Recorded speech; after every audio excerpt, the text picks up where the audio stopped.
Bonjour et bienvenue à notre méditation. Aujourd'hui, c'est le 16 février. Je voudrais remercier à ceux qui ont prié pour moi. Je suis en train de faire des examens parce que j'ai un souci respiratoire depuis le mois de septembre.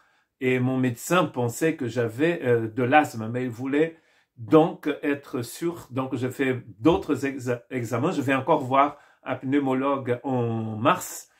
Et donc, continuez de prier pour moi. Il y a d'ailleurs un frère qui, en regardant la vidéo, m'a demandé si j'avais des problèmes respiratoires. Donc, ces problèmes ont commencé l'année dernière suite à une crise allergique quand j'étais en été en Angleterre. Et je suis allergique depuis toujours aux acariens, aux poils de chat et à toutes ces choses terribles. Et là, je suis entouré de bouquins et donc j'ai souvent des crises, mais c'était la première fois où j'avais du mal à respirer.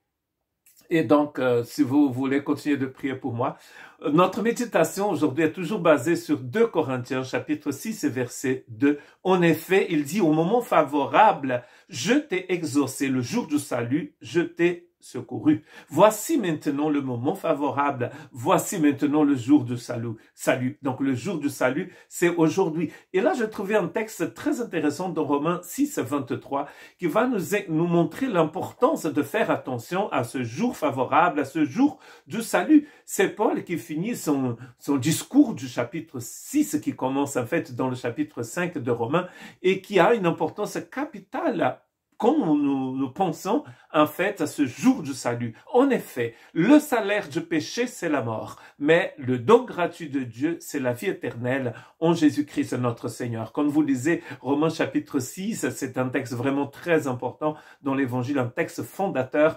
On comprend que nous devons faire attention à notre vie d'aujourd'hui, à ce moment que Dieu nous donne dans sa grâce. Pourquoi?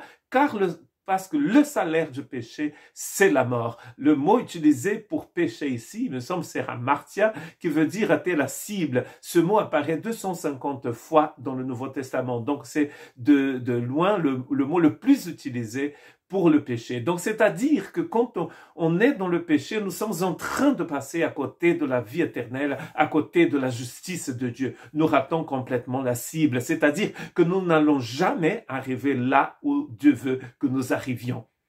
Si le salaire du péché, c'est la mort, nous devons faire très attention au péché, c'est-à-dire qu'on ne peut pas jouer avec le péché. Ce n'est pas un jouet, ce n'est pas quelque chose avec laquelle on peut jouer.